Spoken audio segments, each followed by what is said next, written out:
How's it going, everyone? It's McWhippin here, and today I'm going to talk about a little bit something different. I'm going to talk about unemployment rates, and just to show you kind of the false narratives that kind of go around with unemployment rate and COVID and all that stuff. This kind of came to me when I was watching YouTube video talking about how Florida is reopening during a pandemic and it being crazy. And I'm like, well, no, that's actually a good thing. And I kind of wanted to start this video off, and do this video just so I can actually show you why it is a good thing that Florida's reopening and show it in comparison to other places.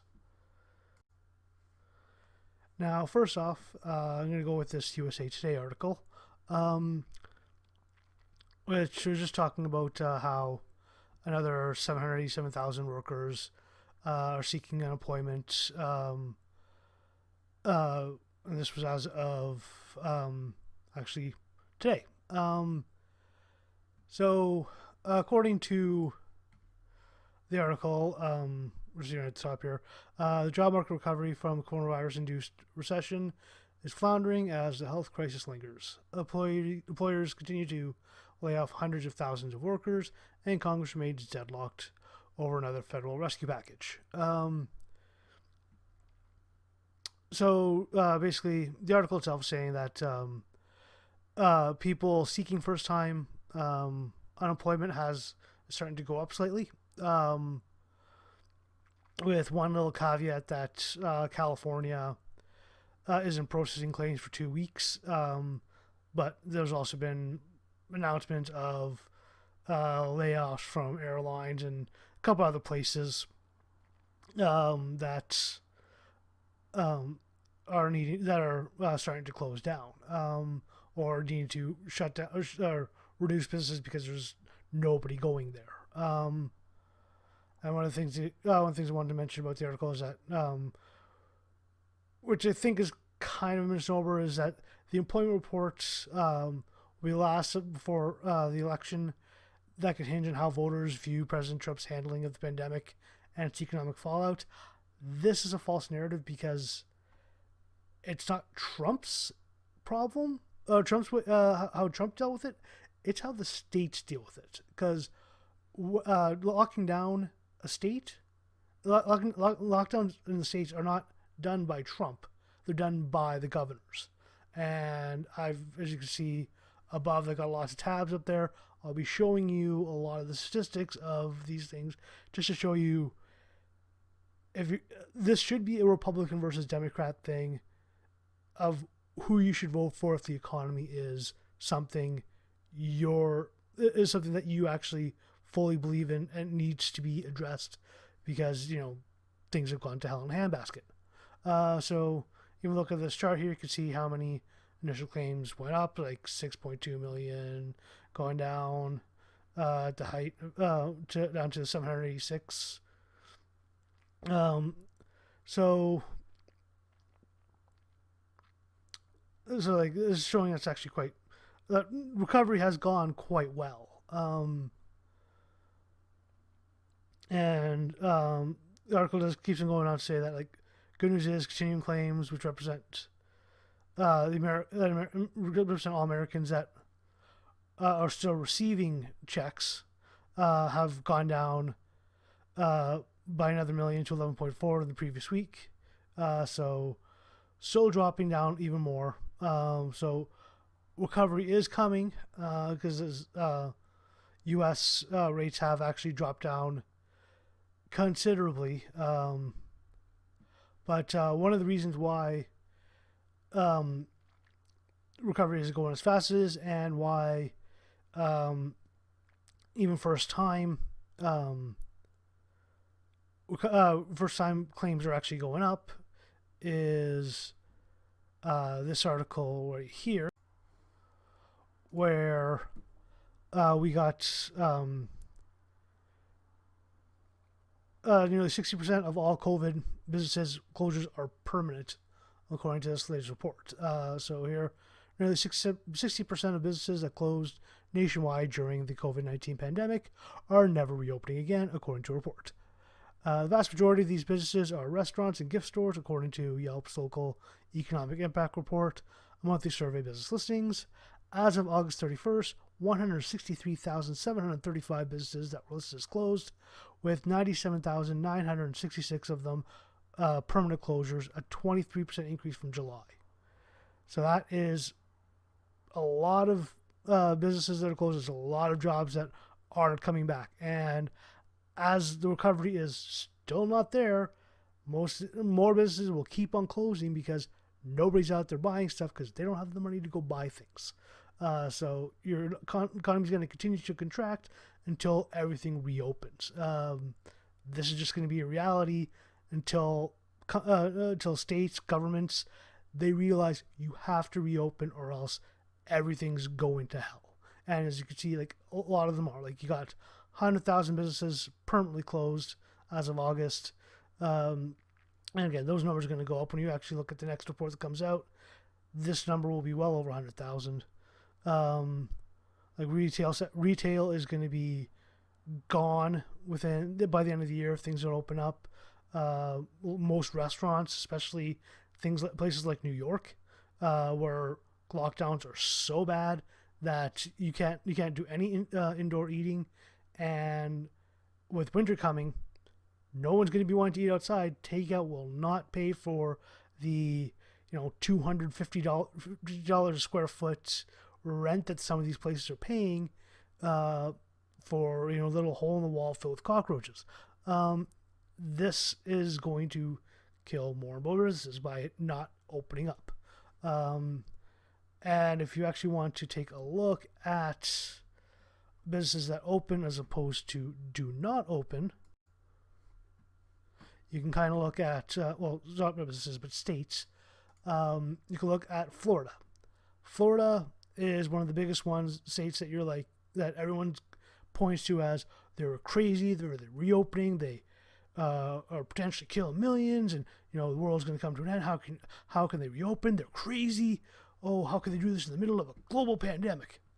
Well, in Florida, their peak unemployment rate was 13.8% in April. U.S.'s was 14.7%.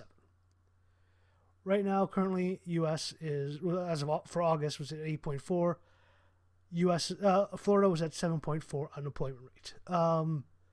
So both rates kind of gone down the same rate, but if you look at that, Florida is down to 7.4%. They closed down, they opened up, and went down dramatically. And even in September, it's probably going to be down even lower when the new reports come out. You're going to probably see this probably in the 6 to 5%. Because as Florida reopens, more and more people are going to be able to get jobs again, which more and more people are going to be spending, which means your economy recovers. And if you look at the COVID cases are now down to next to nothing. Which if you want to see here, which I actually just went and pulled up the Florida stats here. If you look at Florida, this is as of today, have 709,000 cases, 14,000 deaths. Looks quite bad, but if you actually go down and you look at where they're at, numbers shooting up to 15,000. They're now down to under 2,000 a day. Look at your 7-day rolling average, which is probably a better metric to look at. Looking at just under 12 to 2,200 now. So they've rode the actual curve, the one that you should have ridden to begin with, and now it's flattened out. And now by the end of October, they'll be under 1,000 and fully open. So this is how you actually do a recovery with Florida, and you can actually see that things are actually going quite well. If you look at the deaths, you still see a couple of these little weird spikes, which if you actually look at how they classify COVID deaths, it could be things like, stage 4 terminal cancer, and COVID means COVID death, or, AIDS and COVID equals COVID death, or, There's even some cases where it's like shotgun to face and COVID equals COVID death. How they determine these numbers is very suspect at the best of times. So it's not something kind of want to overly take a hard look at for death numbers, because those are very skewed. And one of the things I've always kind of found weird is what look at, like here at 27th, 28th, 10 deaths, and then all of a sudden shoots up to 100 on the 29th. Like I don't think that, people tend to not die on weekends. But I always found that weird. They always have such a little thing in the weekend, and then it just shoots up on the weekdays. It's like two different shifts. So like these guys don't classify these things as COVID deaths, where on the weekdays they always do. I don't know what it is. It's just weird. But yeah, just one of those things I kind of wanted to point out. Florida's cases dropped down considerably. They've ridden their peak. They are almost clear out of COVID, where there isn't that sort of issue anymore. And now I wanted to take a contrast to a place like New York, for example. Whoopsie doodle. Go back there. Go to the USA. Go to New York. So New York's numbers, they haven't actually reported for today. We look here. New York had the big spike and then rode down, and they're actually slowly starting to go back up again on their daily cases. So their biggest average was still lower than Florida's, and it's still been hovering around that 700, 800,000 people. Now it's starting to go up again, kind of rolling average. Then they're the SMRT smart people who decided to go put COVID patients in nursing homes. So they have this giant spike of like 1,000 deaths, and then it goes down to like 5, 6, 7 per day. But they don't have, as I said, they don't have very many cases because nobody's being allowed to go anywhere. They're all staying at home. So whenever they open up again, those cases are going to spike like crazy.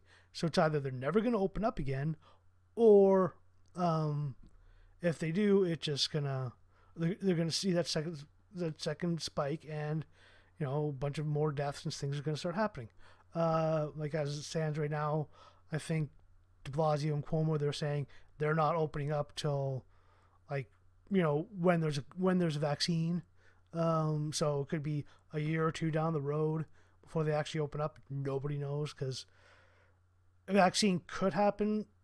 Could be fully tested and ready to go by the end of the month.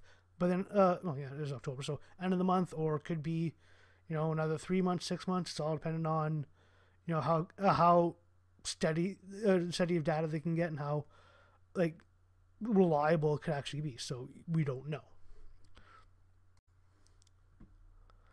And I want to look at going back to what I was talking about before with unemployment rate. So I want to look at New York's.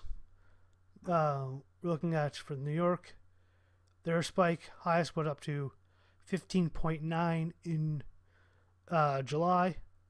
August down to 12.5. So they are still massively unemployed, and more and more businesses are going to be closing because nobody has money to buy anything. So all those businesses are going to close, and if nobody's buying stuff for their businesses, the businesses that supply like retail or restaurants in New York will also start closing, and you just see chain reactions of the entire supply chain closing down in New York because nobody's buying nothing.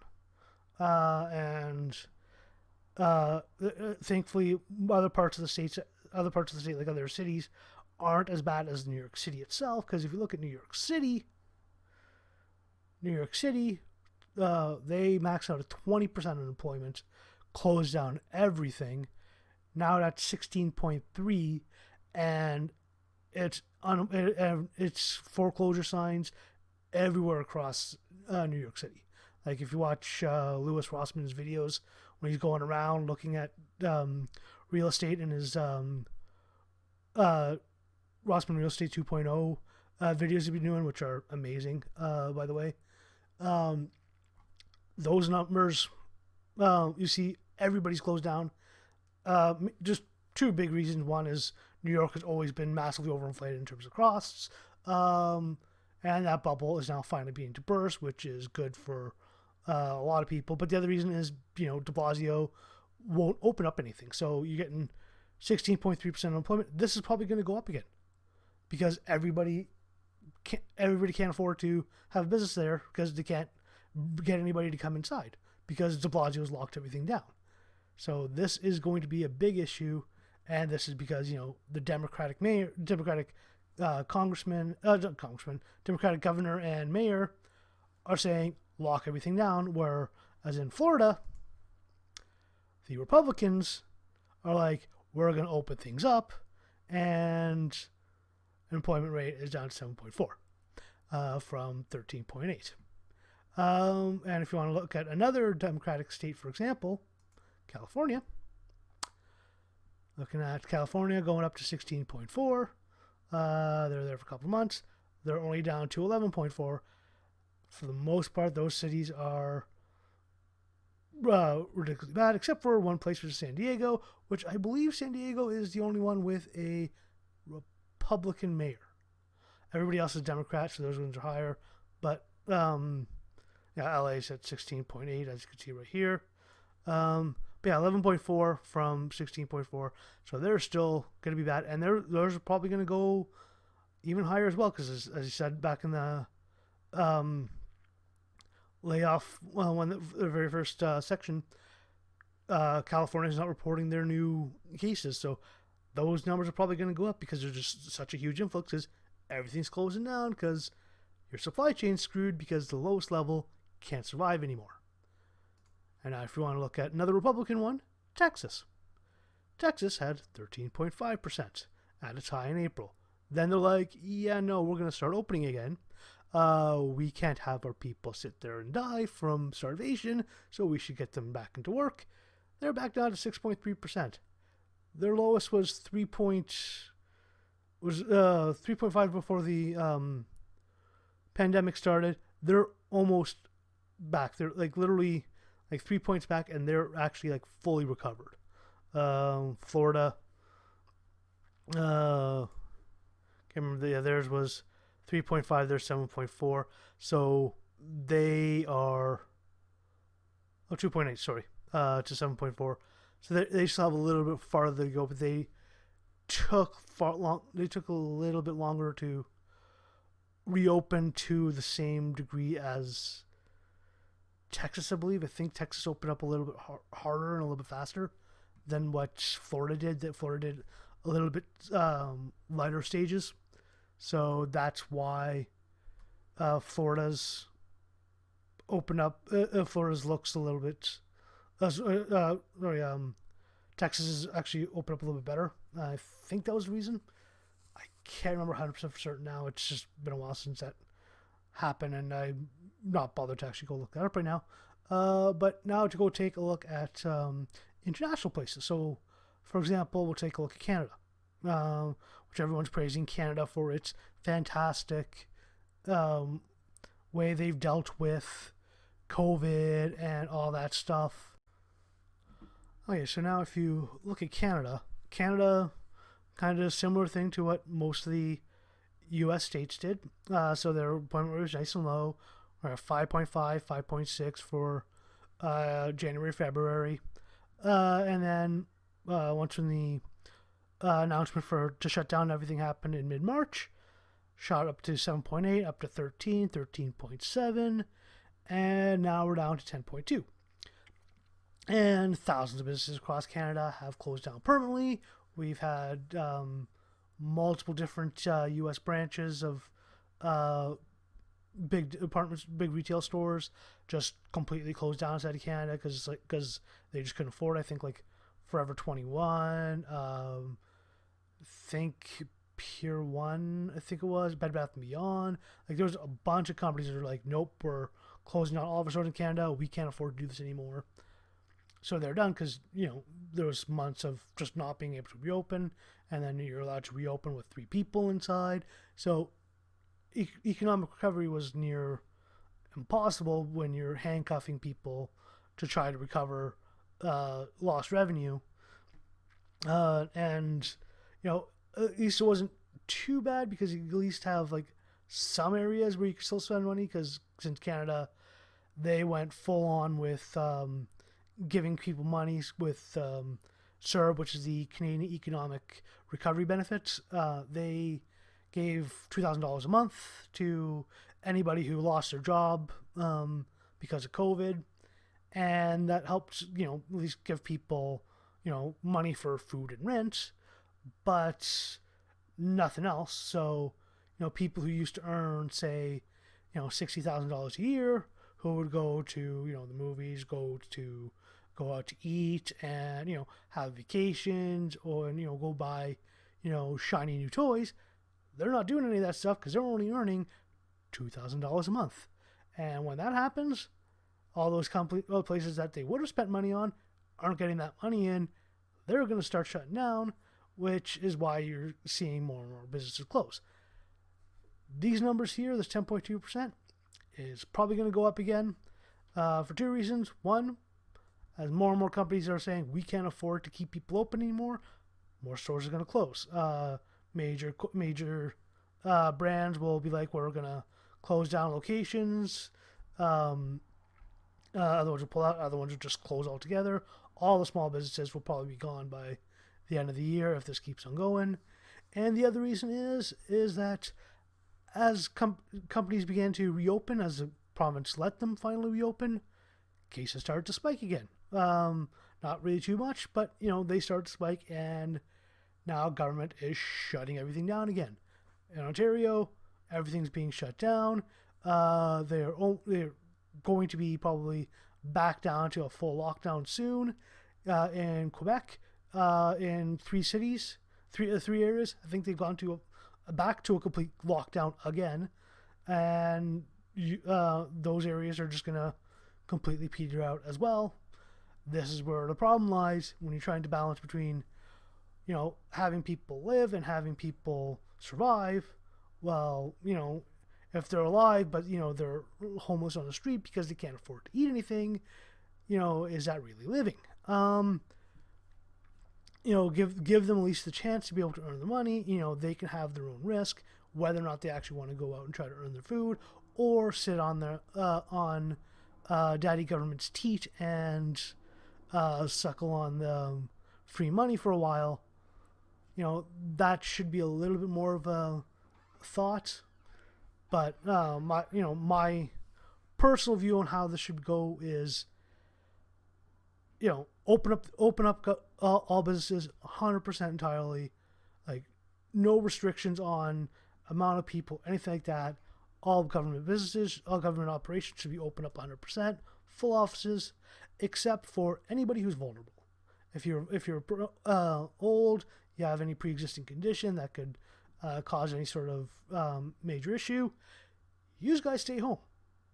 Everyone that falls in that category, they stay home. They collect money, while everybody else that's healthy that's out there can go out, work, earn a living, keep the economy going, and within a few months, cases would pretty much roll themselves over to kind of what Florida was doing, where they're now down to a couple of thousand, and then you pretty much develop yourself a herd immunity, and then you can start reintroducing people back into the public as those cases start winding themselves down. They can then keep themselves in masks and stuff like that until the pandemic itself is 100% officially over. That would be the better option, because then, like I said, people are allowed to actually earn money, and you can actually get over the virus, which is not something that's being done right now.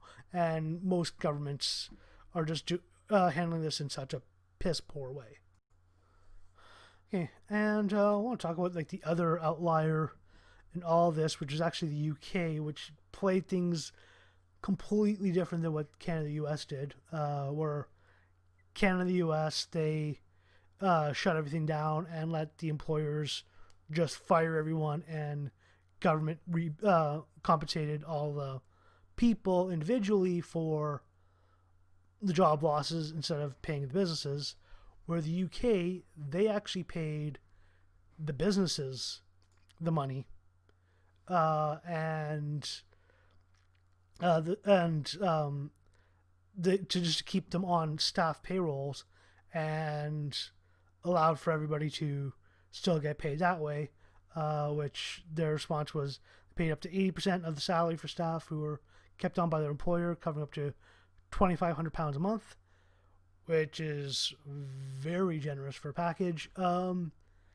And yeah, worked great on paper because now the UK was showing, oh yeah, we got like 3.5, 3.6, 4% unemployment rate. Everything's going good, but it's all paper numbers. It's not actual real numbers because you had massive unemployment, just, not, but everybody was still being paid. So now when you're actually looking at this, coming out on September 15th, unemployment rate's going up, and why people are becoming unemployed right now, and how things are going. The article starts with companies are cutting hundreds of thousands of jobs as COVID-19 continues to hit the economy. The unemployment rate is rising even as people return to work following the easing of restrictions. How high can this unemployment rate go? We'll kind of get into that one a little bit later. But if you actually kind of look at the numbers here, the unemployment rate constantly going down. Then it started going up in 2020, like the youth unemployment rates are 13.4, and the population itself 4.1, where it was 3.9 for previous figures, but still rather low. But the numbers are going up, and why are they going up? Because the scheme that they actually had from before is winding down, so they're not paying that 80% of the staff wages anymore. Now it's actually considerably dropped. And the way that dropped is with the job support scheme. The job support scheme itself, which changes now to where the cost will be split between the employer through wage support, the employee through a wage reduction, and the government the government, the employer, and the employee through a wage reduction to actually keep the job. So the government will pay a third of the hours not worked, and then the other 2/3 will be a mixture of the employer and the staff and the wage reduction to the employee to keep them going. Which, paying 80% of the wage to paying 33% of the wage is a huge dip, especially when you're not opening up and you're not getting the amount of people that you used to get before. So when your stuff costs, $10,000 a month to be able to run, but you're only earning, $4,000, getting an extra $3,000, from the government isn't going to really be doing much for you. You're gonna be needing a heck of a lot more to be able to survive. And so when you're receiving a lot less money, you're either going to be firing these people or you're going to be closing up entirely. When you're firing the people, they're going to be on unemployment. Those people unemployed aren't going to be spending any money because they don't have the money to spend. And those businesses themselves are going to be also buying less from their suppliers, which is also going to be cutting their jobs down, which means that they're going to be more unemployed. And the cycle keeps on going until the first those frontline jobs again start getting even more, because now nobody's going in to go buy their stuff because all these other people are being unemployed. Those businesses close down, and then you start seeing the cycle keep on going. So as more people lose their jobs, companies are buying less, as companies are buying less, they're firing more people, and if they're firing more people, people are buying less, which means that less jobs are being needed. So you get that perpetual cycle of everything shutting down, which is happening in the UK right now. And looking at estimates, according to their Minister of Work and Pension Secretary, looking at possibly having unemployment rate reach up to 12% by the end of the year. About 4 million workers. Could even respond. It can even go up to 4.5, maybe even 5 million. Just numbers are kind of just pulling out of the air, but they're looking at it could be even worse than what it is, especially since the job support scheme that they're actually trying to implement right now will lead to more job losses as the government removes that initial stage of help where they're paying 80% of the salary to now only paying a third, and then all those positions that are just paper positions where you're just sitting there collecting a paycheck but not doing anything. It's fine when the government is paying 80% of that wage. A company can kind of carry its asses a little bit, but now when they're only paying 33% of it, that money is going to dry up really quick, so they're going to have to start firing people off. This is the problem with the UK's approach to it, and they're probably not going to be opening up again anytime soon because the UK is one of those places that they want to lock everything down for as long as possible. So they're probably going to suffer more than most places as well, especially since they pushed off their unemployment issues till later on as opposed to getting it hit early. So their recovery times are going to be even longer and even worse than other places across the world like Canada or like certain parts of the US like New York and California. Their recovery is going to happen quicker because they're actually partially starting to reopen right now, where UK, they're closing now. So they had a couple of months of paper employment, but now there's all these people still don't have jobs, but now they have no companies to actually pay for those jobs. So you're just going to see things go worse and worse in the UK. And that's kind of one of the things I kind of want to explain with all this is that if you don't reopen your economy, you're going to pretty much ruin all your people and cause massive devastation within your state or country or province or whatnot. Economic recovery is required more so than probably COVID protection, because without the economic recovery,